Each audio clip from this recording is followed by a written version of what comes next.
If you're off on holiday to the Italian Riviera in Liguria, there's loads of cracking bike routes to smash out. The ultimate classic's got to be the 35-kilometer San Remo cycle path stretching from Diano Marina to Ospedaletti. It's a beaut ride. Riding right along the Med, passing bare beaches, cute little towns and obviously plenty of spots to grab a drink. So why don't you join me for a ride?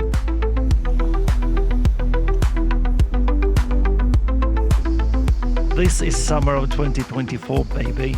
The path is still getting extended and we start just outside Diano Marina. The cycle route's right down by the water and the views, well, they're flippin' epic. The whole thing is built on the old railway line, so you'll cruise through these cute baby tunnels. Some even got colored lights and tunes blasting.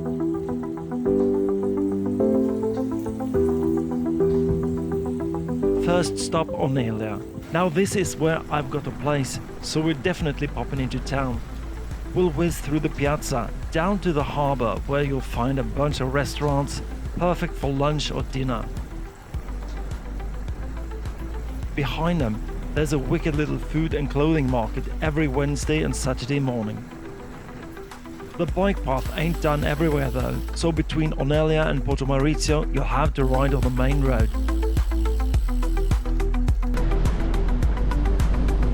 But after that, you'll fly past Baia Salata, hop back on the bike path and head to the next village of San Lorenzo.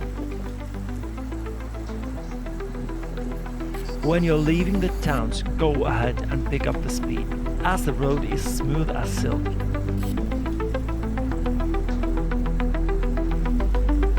San Lorenzo's got to be a pit stop though.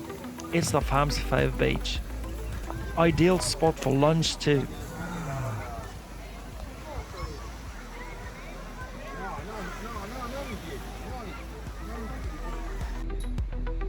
And if you haven't brought a bike, don't worry, you can rent one there.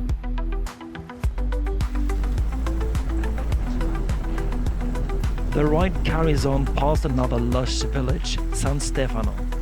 Mate, the views. Sea on one side, bougainvillaea and oleanders blooming everywhere.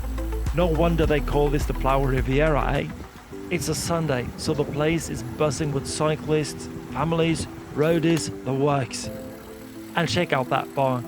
There's loads of them dotted along the path, so you can always pull over for a nice drink. The path runs right by the sea most of the time, so it's easy to find a sneaky spot for a swim if you fancy. Next stop, Arma di Taggia. We're just passing through, but trust me, it's a banging sandy beach with a promenade worth checking out. From Arma to San Remo you'll pass loads of private beaches and restaurants. It gets busier and busier until boom, we're in San Remo city centre.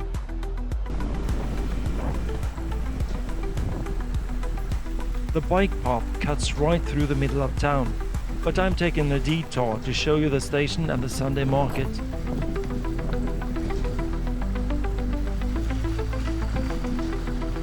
The city beach is long and sandy with loads of bars and restaurants, plus more places to rent bikes if you need.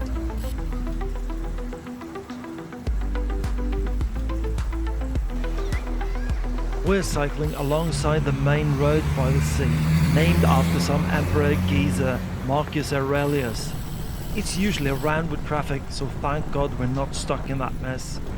More bars, more beaches, more epic buildings to check out as we cruise. Honestly, speeding through the tunnels is a right laugh, especially cause they're nice and cool. A proper treat on a hot summer's day. And look at that, some weirdo bike for 4 people. Perfect if you've got little ones too small to ride.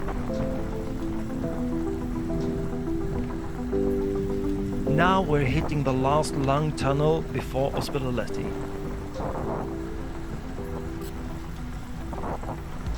The tarmac's brand new and mate, it feels so good to punch it and feel the cool wind.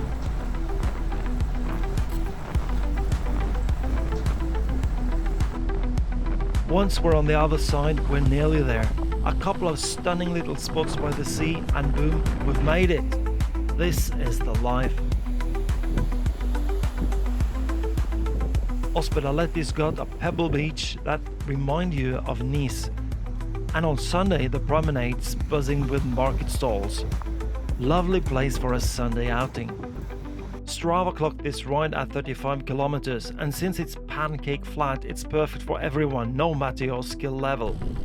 Just make sure you take breaks for drinks, slap on loads of sun cream, and you'll have a cracking time.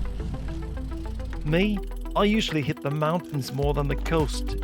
Too hot down here in the summer. But if you fancy some more routes, check out the rides I do over the mountains around Imperia. See ya!